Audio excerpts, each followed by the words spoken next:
कृषि दर्शन कृषि दर्शन कृषि दर्शन कृषि दर्शन कृषि दर्शन कृषि दर्शन।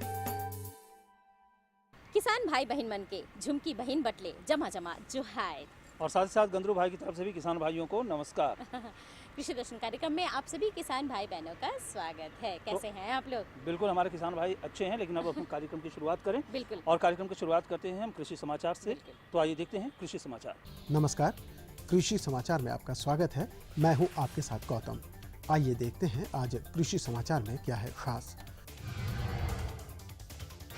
मछली पालक अपने पुराने तालाबों के जीर्णोद्धार के लिए ले सकते हैं अनुदान की सुविधा। तमाड़ में हुआ किसान गोष्ठी का आयोजन, एक मुलाकात सफल किसान के साथ। और अब समाचार विस्तार से। लगभग 1.5 से 2 महीने बाद बारिश का मौसम शुरू होने वाला है। मछली पालन से जुड़े मत्स्य किसान अभी से तैयारी शुरू कर दें। मत्स्य पालन विभाग द्वारा पुराने तालाबों के जीर्णोद्धार के लिए आर्थिक मदद प्रदान की जाती है। इसके लिए राज्य के मछली पालक, मत्स्य पालक विकास अभिकरण के तहत केंद्र द्वारा स्वीकृत दर पर बैंक ऋण एवं अनुदान की सुविधा प्राप्त कर सकते हैं। पिछले दिनों तमाड़ में एक किसान गोष्ठी का आयोजन किया गया। गोष्ठी में कृषि विशेषज्ञों ने किसानों को उन्नत खेती से जुड़ी विभिन्न कृषि तकनीकों की जानकारी दी। इस दौरान TBL मुकेश पांडे ने पायोनियर संकर धान 28, P35, 27, P31 और मक्का 3377 नामक उन्नत किस्म वाले धान और मक्का की रोपाई से लेकर कटाई तक की जानकारी दी। साथ ही फसल में लगने वाले कीटनाशकों से बचाव के उपाय भी बताए। खरीफ में फसल लगाने के लिए अभी से ही खेतों की तैयारी शुरू कर दें। जल्द से जल्द खेतों की जुताई कर दें। इससे पलटी हुई मिट्टी में मौजूद सूक्ष्म कीट और खरपतवार तेज धूप की गर्मी से मर जाएंगे, जिसका लाभ खरीफ फसलों के उत्पादन को मिलेगा। कीड़े मकोड़े, रोग व्याधि और खरपतवार हर फसल के लिए नुकसानदेह कारक हैं। किसान भाई अब खरीफ फसलों की खेती में इन समस्याओं से निजात पाना चाहते हैं तो अभी ही खेत की 1-2 बार जुताई करके छोड़ दें।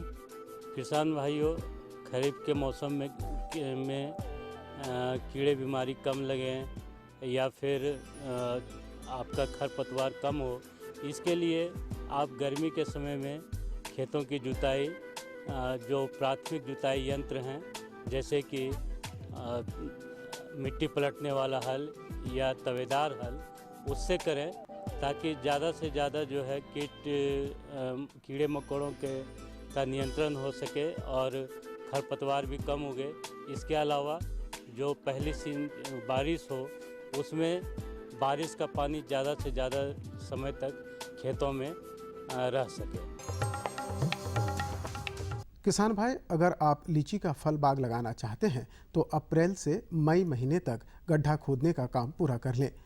लीची के बेहतर उत्पादन के लिए देसी, अर्ली बेदाना, शाही, स्वर्ण रूपा, पूर्वी या चाइना नामक उन्नत प्रभेदों का चयन कर सकते हैं। लीची की उन्नत किस्मों में देशी और अर्ली बेदाना मई के प्रथम पक्ष में पकने वाली किस्में हैं, जबकि शाही और स्वर्ण रूपा मई के दूसरे पक्ष में पकती हैं। इसके अलावे पूर्वी और चाइना मई के अंत से जून तक पकने वाली किस्में हैं। इन किस्मों की उत्पादन क्षमता 80 से 100 किलोग्राम प्रति वृक्ष है। सेल्फ प्रोपेल्ड वर्टिकल कन्वेयर एक ऐसा कृषि यंत्र है जो गेहूं और धान दोनों फसलों की कटाई में काम आता है। गेहूं पककर तैयार हो चुका है। कटाई के लिए किसान भाई इस यंत्र का उपयोग कर सकते हैं। इसकी कार्य क्षमता 1.5 क्विंटल प्रतिदिन है। और अब एक नज़र राज्य के 5 प्रमुख शहरों के मौसम के मिजाज पर।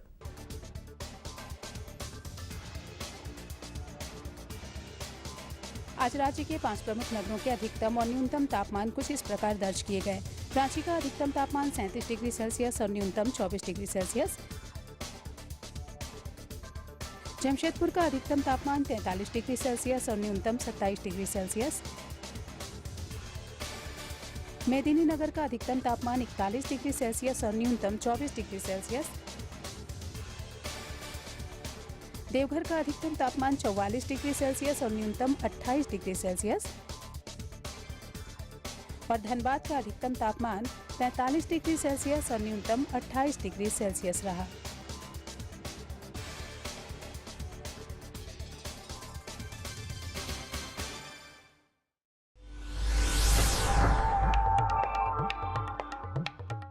और अब मंडी भाव में आइए नजर डालते हैं अनाजों के भाव पर। आज कृषि उत्पाद बाजार समिति पंडरा रांची में विभिन्न खाद्यान्नों के थोक भाव कुछ इस प्रकार दर्ज किए गए।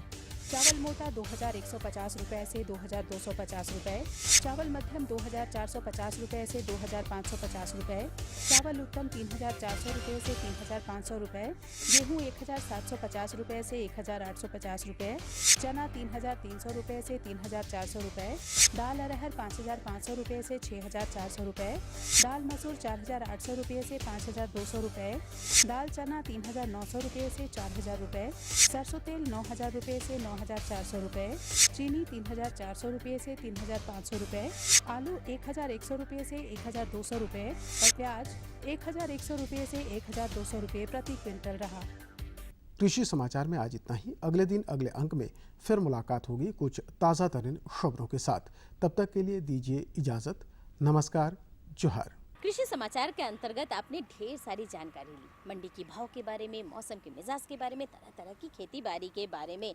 लेकिन बहुत देर हो चुका है, थोड़ा सा विराम ले लेते हैं। बिल्कुल, तो इस विराम के बाद हम पुनः हाजिर होंगे किसान भाइयों। आप बने रहिए हमारे साथ। ये लो और बताओ। बस। अरे ये क्या भैया जी, बस इतनी सी रासायनिक खाद? किसानी छोड़ रहे हो क्या? किसानी नहीं, नादानी छोड़ रहे हैं। मिट्टी की जांच कराई है।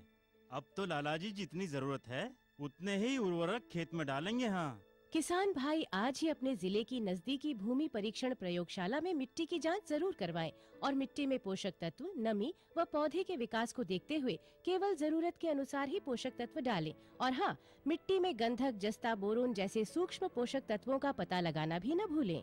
उर्वरक और जैविक खाद के सही उपयोग से भूमि का उपजाऊपन बनाए रखें, उत्पादकता बढ़ाएं, खर्चा घटाएं और बहुमूल्य विदेशी मुद्रा बचाने में भी सहयोग दें। और हाँ, धीमी गति से नाइट्रोजन उपलब्ध कराने वाले उर्वरकों जैसे नीम लेपित यूरिया को प्राथमिकता दें और यूरिया का पत्तों पर छिड़काव करें। अरे वाह, तू तो सचमुच समझदार हो गया रे। अधिक जानकारी के लिए संपर्क करें जिला कृषि अधिकारी या किसान कॉल सेंटर। खुशबू की फुहार में, स्वाद की बहार में, तरक्की की तानों में, खिलती मुस्कानों में, हरे भरे पौधों में, बड़े बड़े सौदों में, मधुर भिनभिनाहट में, खुशियों की आहट में। NHM बागवानी मिशन, हमारी चाहत, आपकी मुस्कुराहट। विराम के बाद एक बार फिर से स्वागत है आप सभी किसान भाई बहनों का। हाँ, मुझे दिख रहा है कागज कलम लेकर के बिल्कुल तैयार हैं जानकारी लेने के लिए, है ना? बिल्कुल, आप स्वागत बहुत करती हैं कार्यक्रम में। बिल्कुल, स्वागत तो करना ही है अपने किसान भाई बहनों का। स्वागत के साथ साथ हमारे किसान भाइयों को जानकारी भी मिलनी चाहिए। और आज हम अपने किसान भाइयों को जानकारी देने जा रहे हैं मिर्च की, यानी मिर्च की आगाद खेती के बारे में। आ गए ना तीखेपन में आप? बिल्कुल, जब आप तीखा बोलती हैं तो हम तीखेपन में आना ही पड़ेगा। चलिए, और जानकारी दे रहे हैं हमारे विशेषज्ञ धनंजय कुमार जी। आज हम हैं ICAR के कृषि अनुसंधान केंद्र प्लांडो में। हम बात करेंगे मिर्च की खेती में। मिर्च की खेती खास करके झारखंड में बहुतायत मात्रा में उपजाई जाती है। ऐसे में सालों भर किसान भाई मिर्च की खेती करते हैं, लेकिन बरसात के समय में जो वो खेती करेंगे उसकी जो उपज होगी वो इतनी ज़्यादा होगी कि आपका मुनाफा भी बहुत ज़्यादा होगा। तो ऐसे में मिर्च की आगाद खेती आप कैसे करें, इसके लिए विशेष जानकारी देने के लिए हमारे पास प्लांडो के तकनीकी विशेषज्ञ धनंजय कुमार। सबसे पहले हम ये जान लेंगे कि जब मिर्च की खेती की बात करेंगे तो मिर्च की खेती के लिए सबसे पहले जो करना है आवश्यक काम वो क्या कर सकते हैं? किसान भाइयों, जो हम लोग मिर्च की बात करते हैं और आगाद खेती की बात करते हैं तो बारिश के दिनों में क्या है कि हमारे झारखंड का भौगोलिक स्थिति ऐसा है कि यहाँ पर जो है कि पानी लगने का समस्या नहीं है, बाढ़ की समस्या नहीं है और मैदानी भागों में जो है बरसात के दिनों में मिर्च की खेती नहीं होती है। इसलिए बहुत ही अच्छा अवसर है झारखंड के किसानों के लिए, जो कि अगर आगात मिर्च का खेती करते हैं बरसात के दिनों में, तो सबसे ज़्यादा जो है बढ़वार जो है बरसात के दिनों में मिर्च में होती है।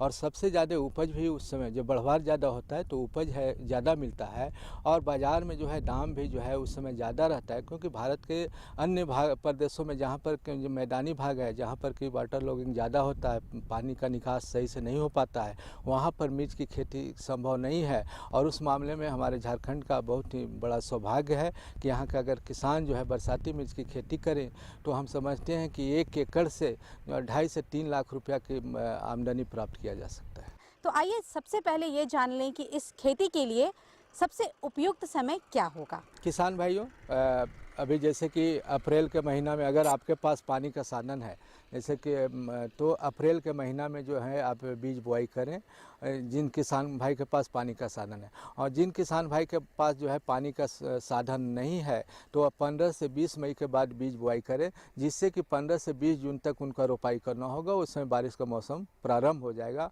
और जिस किसान भाई के पास बारिश का मतलब पानी का सिंचाई का साधन है, जो मई और जून 15 जून तक जो है जो जीवन रक्षक पौधा को अगर पानी दे सकते हैं, तो उनके लिए उपयुक्त समय जो है अप्रैल का महीना है, जिसमें कि जो है बीज का बुआई कर दें।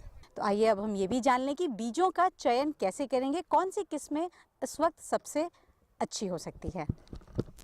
किसान भाई, जब अगर हम कोई भी फसल लगावें तो पहला जो है चुनाव हमको किस्म पर ध्यान देना है कि यहाँ के लिए जो है झारखंड के लिए, और जो बारिश के दिनों में जब बारिश ज़्यादा होता है तो उस समय किस तरह का आप किस्म का चुनाव करें जो वर्षा को बर्दाश्त करे और जो बीमारी भी कम हो, तो उसके और मुरझा रोग भी नहीं आवे, क्योंकि बारिश के दिनों में थोड़ा सा मुरझा रोग भी आता है, तो उससे भी बचाव हो। तो हम लोग जो देखे हैं कि हमारे अनुसंधान केंद्र पर जो है K2 करके, काशी अनमोल 2 करके जो है भारतीय कृषि अनुसंधान केंद्र का संस्थान का एक सब्जी अनुसंधान केंद्र है वाराणसी में, वहाँ से विकसित किया गया है, जिसका उत्पादन हमारे पलांडू केंद्र से किया जा रहा है। तो K2 का बीज जो है उपलब्ध है और बहुत ही सस्ता है, मतलब देसी किस्म है। आपको 2000 रुपये किलो है, 10 ग्राम का 20 रुपया आपको लगेगा। वह बहुत ही अच्छा बरसात के लिए उपयुक्त है। उसके अलावा एक नई किस्म जो है स्वर्ण परफुल्लिया जो है विकसित किया गया है, जो अनुसंधान केंद्र पलांडू से। उसके अलावा अगर आप प्राइवेट कंपनी में निजी कंपनी का लगाना चाहें जो संकर किस्म है, तो VNR सीड्स का जो है VNR 32 नंबर जो है बारिश की दिनों के लिए जो बहुत ही उपयुक्त है। उसके अलावा एक सिंजेंटा का जो भी है मिर्चा HFPH 117 करके जो है, वह भी जो है बारिश के दिनों के लिए उपयुक्त है। पौधारोपण किस तरह से करेंगे, नर्सरी में यदि डालना हो तो क्या क्या प्रक्रिया हम अपनाएंगे, इस बारे में भी जान लेते हैं। जब हम किस्म का अच्छी तरह से चुनाव कर लेते, उपयुक्त किस्म का चुनाव कर लेते हैं, तो हमको बीज का बिचड़ा पर ध्यान विशेष रूप से देना चाहिए। क्योंकि बिचड़ा जो है ट्रे में जब हम अगर करते हैं, प्लास्टिक के ट्रे में जो अभी उन्नत तकनीक जो है प्रो ट्रे जो बोलते हैं, उसमें जो है मिट्टी रहित मिश्रण बनाते हैं, जिसमें कोकोपीट और केचुआ खाद का बराबर मात्रा मिला करके, और ट्रे में जब हम बीज पौधा तैयार करते हैं, तो पौधा जो है उसमें जो है रोपाई के बाद जो मरने का शिकायत होता है, वह तेज़ बारिश से या तेज़ धूप से वह नहीं के बराबर होता है। उसके अलावा जो है पौधा का सभी पौधा एक तरह का बढ़वार लिए हुए रहता है, तो उसमें जो है तुड़ाई भी एक साथ प्रारंभ होता है। और जब हम ज़मीन में लगाते हैं तो उससे 10 दिन पहले तुड़ाई होता है। तो हम चाहेंगे कि किसान भाइयों जो है, जो भी आप ट्रे में बिचड़ा अगर करते हैं तो बहुत ही अच्छा रहेगा। जो किसान भाई ट्रे में नहीं कर सकते हैं, तो उनके लिए जो है जब ज़मीन में हम लगाते हैं, तो अभी गर्मी के दिन है, बहुत ज़्यादा ऊंचा हमको बेड नहीं बनाना है, थोड़ा सा गड्ढा टाइप का रखना है, लेकिन पानी का निकास भी रखना है। क्योंकि अगर बारिश असामयिक बारिश अगर हो जाती है तो पानी का निकास नहीं रहेगा, तो हमारा बीज खराब हो जाएगा। तो खूब अच्छा से उसको तैयार करके उसमें चूना का प्रयोग कर लें, थोड़ा सा सड़ी हुई गोबर खाद मिला दें। उसके बाद जो है लाइन से लाइन 5 सेंटीमीटर और बीज से बीज 1 सेंटीमीटर के दूरी पर बीज को डालें और नमी बना करके रखें, जिससे कि आपका बिचड़ा जो है सही तरह से अंकुरित हो। और जब तेज़ धूप करे तो आप जो है थोड़ा सा छाया उसको 10 बजे से लेकर के 2 बजे दिन में कुछ छाया जो है कर दे, जिससे कि जो है आपका जो है पौधा मतलब सुरक्षित रहे और तेज़ धूप से जो है उसको नुकसान नहीं हो। तो इसके लिए सबसे पहले ज़रूरी होती है जो कि भूमिगत तैयारी होती है, वो है पौधारोपण पर विशेष ध्यान देने की। अब जब हम बिचड़े लगा लेते हैं, जो बिचड़ा लगा रहे हैं या फिर जो बेड बनाकर उस पर मिर्च के पौधे उगा रहे हैं, उसके बाद हम क्या करेंगे, जिससे कि और क्या किसी अन्य तरह की देखभाल की ज़रूरत है, कीटनाशक की ज़रूरत है, या यदि पानी की व्यवस्था सही तरीके से करनी, उसके लिए हम क्या करेंगे, आइए ये भी जान लेते हैं। किसान भाइयों, जब हम मिर्च का बीज चाहे तो प्रो ट्रे में लगा रहे हो या ज़मीन में जब लगा रहे हो, जब अंकुरित हो जाए 20 से 25 दिन का हो जाए, तो अगर कोई कीट नहीं आ रहा है तब तो आपको कुछ नहीं करना है। लेकिन तब पर भी विशेष तौर से जब हम रोपाई से करीब 5-6 दिन पहले क्या करेंगे, थोड़ा सा उसको पानी कम मात्रा में देना शुरू कर देंगे, जिससे कि पौधा को हार्डनिंग बोलते हैं, कि पौधा को थोड़ा सा वो पौधा हार्ड हो, उसको उस तरह के वातावरण में जाना है। जब हम बीज पौधशाला से निकाल करके खेत में जब लगाएंगे तो वहाँ पर जो है उसको थोड़ा सा शौक लगता है, तो पौधा को जो है पानी कम देना शुरू कर दें। जहाँ आप 2 बार देते हैं 1 बार दें, अगर 1 बार देते हैं तो आप 1 दिन गैप करके दें, जिससे कि पौधा थोड़ा सा उसको हार्ड हो जाए। उसके अलावा रोपाई से पहले कन्फिडोर नामक दवा 1 ml प्रति लीटर और रेडोमिल 1 ग्राम प्रति लीटर पानी में मिला करके उसका छिड़काव कर दें, जिससे कि आप जब खेत में लगावें तो 8 से 10 दिन तक जो है कोई भी कीट एवं बीमारी का प्रकोप जो है आपके पौधा पर नहीं हो। एक सवाल पूछेंगे छोटा सा, कि जो कि एक भ्रांति रहती है पानी के बारे में, तो उस बारे में भी जान लें। जैसे है क्या कि हम 2 तरह का बताएं कि अगर पानी आपके पास है तब तो आप अभी लगावें, अगर पानी नहीं है तो हम बारिश को देखते हुए कि जैसे 15 से 20 जून तक जो है झारखंड में मानसून आ जाता है, तो हम उस तरह से तैयारी करें कि बिचड़ा जो है हमारा 15 से 20 जून तक तैयार होवे। तो बिचड़ा तैयार करने के लिए बहुत ज़्यादा पानी नहीं लगता, आप कहीं भी अपने घर के आसपास में बिचड़ा तैयार कर सकते हैं। जो आप पीने के लिए पानी कर रहे हैं, नहाने के लिए कर रहे हैं, उसी पानी से आप कर सकते हैं। और जब बारिश शुरू हो जाएगा तो आप उस समय रोपाई करें। आपको इस तरह से करना है। दूसरा है कि कुछ अगर पानी का बचत करना है, फसल आपका लगा हुआ है तो मल्चिंग है, चाहे आप प्लास्टिक मल्चिंग करें या घास का पुआल का मल्चिंग करें, तो उससे भी कम पानी में आप ज़्यादा खेती कर सकते हैं। अगर टपक सिंचाई है तो टपक सिंचाई में भी आपको पानी कम लगता है, तो कम पानी में भी खेती किया जा सकता है। किसान भाइयों, हमारे विशेषज्ञ ने मिर्च की अगाध खेती के बारे में काफ़ी अच्छी जानकारियाँ दी, इसकी पूरी तैयारी के बारे में भी काफ़ी बेहतर तरीके से बताया है। तो आइए सबसे पहले उनका हम धन्यवाद कर लें। धन्यवाद आपका। किसान भाइयों, तीखी चीज़ की मीठी जानकारी बहुत अच्छी लगी, हमारे किसान भाइयों को भी बहुत अच्छी लगी होगी। बिल्कुल। और अब छोटी सी जानकारी हमारे पास और है, और वो जानकारी हम अपने किसान भाइयों को संदेश के माध्यम से देंगे।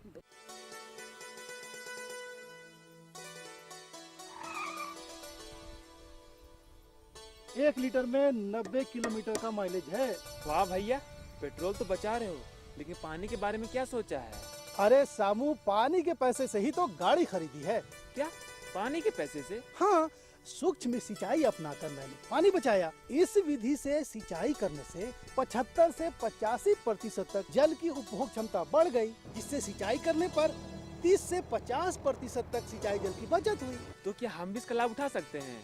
राज्य के सभी किसान इसका लाभ उठा सकते हैं 90% अनुदान के साथ, और साथ में बैंक ऋण की सुविधा भी उपलब्ध है। तब तो हमारे खेतों में आएगी हरियाली और हमारे जीवन में आएगी खुशहाली। छोटी जानकारी कहकर बड़ी बड़ी जानकारी देते हैं आजकल आप। बिल्कुल भाई, हमारा तो यही काम है, किसान भाइयों को जानकारी देना है। अच्छा, ये बताइए कि जानकारी आपने कारू दादा तक पहुंचाया है कि नहीं? नाम जोहार कारू दादा हाजिर। जोहार जोहार दादा। कारू दादा, आप भी इंतजार करते रहते हैं हम लोगों का। बस इंतजार करते रहते कि आप अपना बात कब खत्म करेगा और मैं टप से लेकिन झुमकी बहन की बात है कि खत्म होने का नाम ही नहीं लेता। हाँ, ये बात आप सही बोले।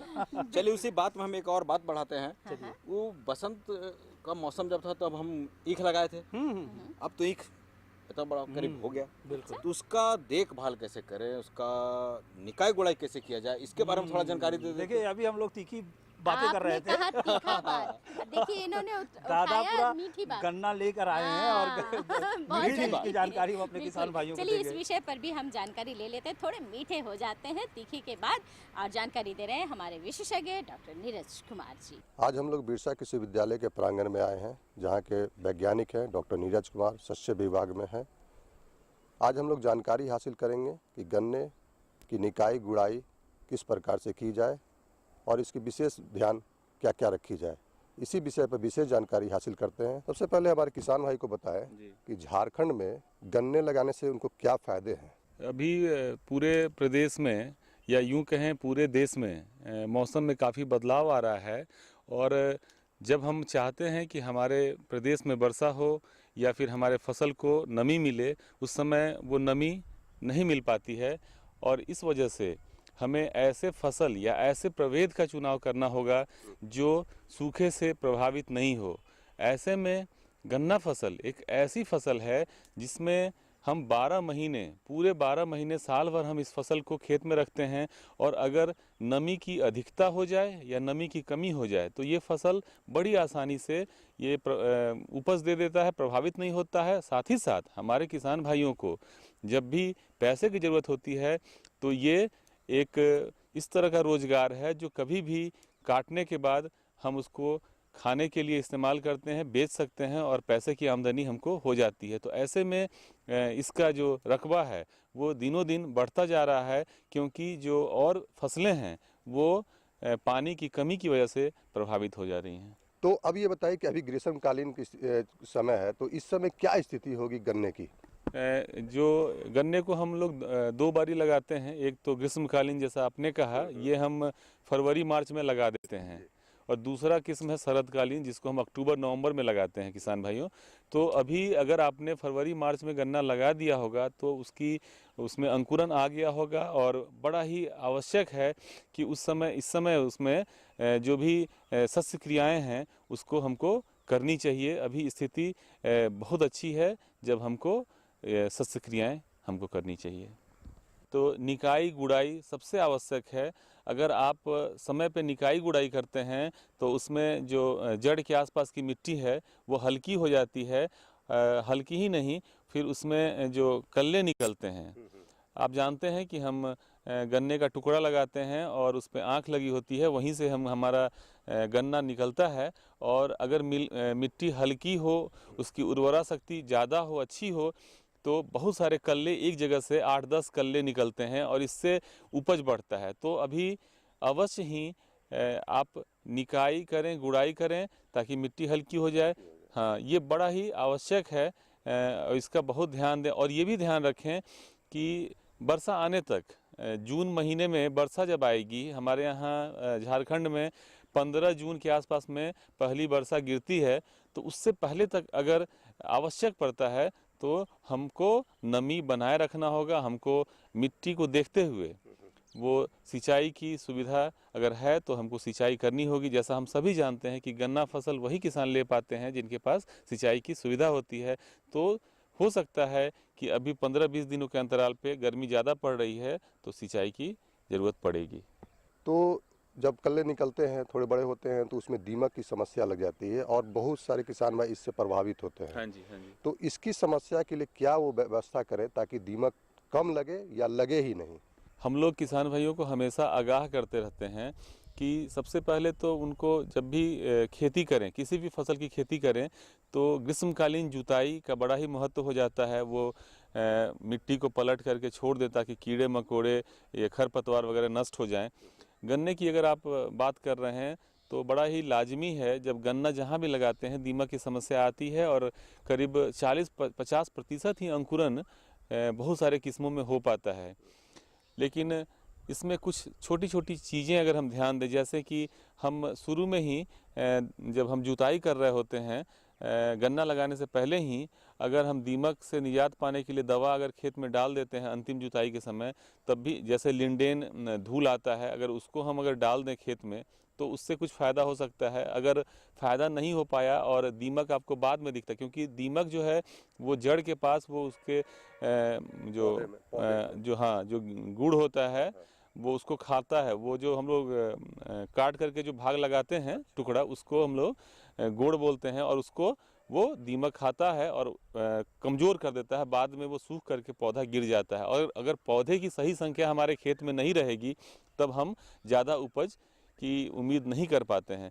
तो अगर बाद में भी अगर लगता है कि उसको खींचने से खींच रहा है, क्योंकि कई बार दूसरी जो बीमारियां होती हैं वो होती हैं और उसको हम दीमक समझ लेते हैं, तो हमको आश्वस्त होना होगा कि वाकई ये दीमक है। अगर दीमक है तो क्लोरोपायरीफास दवा 4-5 मिलीलीटर दवा क्लोरोपायरीफास 1 लीटर पानी में मिला करके जड़ के पास जहाँ भी हमको नज़र आता है दीमक का लक्षण दिखता है, वहाँ जड़ के पास अगर हम इसका छिड़काव करते हैं तो हमको दीमक से निजात मिल जाएगा और हो सकता है कि आपको 10 दिन के अंतराल पे दूसरा छिड़काव करना पड़ सकता है, तो इससे हमको निजात मिल जाएगी। जी। तो एक चीज़ और बताएं कि उर्वरक का प्रयोग है हमारे किसान भाई किस किस समय करेंगे और कितनी मात्रा में करेंगे? ये बहुत सुंदर प्रश्न किया गया, क्योंकि गन्ने में हम एक बार में यूरिया नहीं देते हैं, यूरिया कई बार देते हैं। पूरा जो यूरिया देते हैं वो, या पूरा जो नेत्रजन देते हैं कह लें, वो 1 हेक्टेयर में 170 किलो देते हैं। लेकिन यूरिया के माध्यम से हमको 3-4 बार टॉप ड्रेसिंग करना पड़ता है, भुरकाव करना पड़ता है।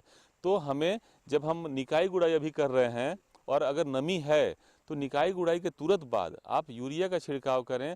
आप 170 किलो नेत्रजन को 4 भागों में बांट लें और 1 भाग अभी दे दें। उससे फ़ायदा क्या होगा कि पूरा गन्ना हरा भरा दिखेगा, और जब हरा भरा दिखेगा तो उसमें प्रकाश संश्लेषण अच्छा होगा और वो फिर अल्टीमेटली उससे आपको फसल में फ़ायदा, उससे फ़ायदा निकलेगा। किसान भाइयों, अभी आपने हमारे डॉक्टर साहब से अच्छी अच्छी जानकारियाँ हासिल की और मुझे उम्मीद है कि आप इनके बताए हुए तरीके से खेती करेंगे तो निश्चित रूप से लाभान्वित होंगे। तो डॉक्टर साहब, अब हम लोग यहाँ से चलेंगे, तो सभी किसान भाइयों को मेरे तरफ से और डॉक्टर साहब की तरफ से जोहार, नमस्कार। नमस्कार। चलिए, मीठी बात और मीठी जानकारी क्योंकि हम किसान कभी तीखे नहीं होते, हर हमेशा हम मीठे हुआ करते हैं। बिल्कुल सही कहा तो आपने। इस मीठी बात पर कुछ और हम अपने किसान भाइयों को जानकारी दे दें, और ये जानकारी हमें प्राप्त हुई है IMD पुणे से। भारतीय मौसम विभाग पुणे से प्राप्त आज का मौसम पूर्वानुमान इस प्रकार है। आकाश में हल्के बादल रहेंगे। हवा उत्तर दिशा से पश्चिम की ओर 6 किलोमीटर प्रति घंटा की गति से चलेगी।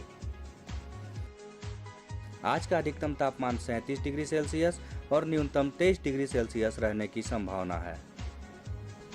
अब मौसम पूर्वानुमान पर आधारित कृषि सलाह। जो किसान गेहूं फसल की कटाई कर चुके हैं वो काटे गए फसल की जल्द से जल्द थ्रेसिंग कर भंडारण करें। जिन किसानों के पास सिंचाई की सुविधा है वो फूल गोभी, बंदा गोभी, भिंडी, बैगन और मिर्च की अविलंब बुआई या रोपाई करें। रबी फसल की कटाई के बाद अगर मिट्टी में नमी हो तो खेत की जुताई करके छोड़ दें, पाटा नहीं चलाएं।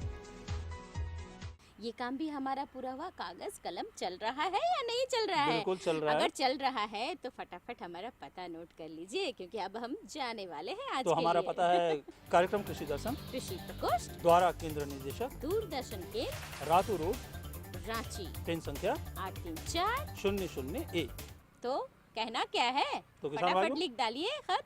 बिल्कुल हमारे किसान भाई जरूर खत लिखेंगे और अपनी समस्या और उनका जो भी सुझाव होगा वो हम तक जरूर पहुंचाएंगे। बिल्कुल। तो किसान भाइयों, अब हमें दीजिए इजाजत। नमस्कार।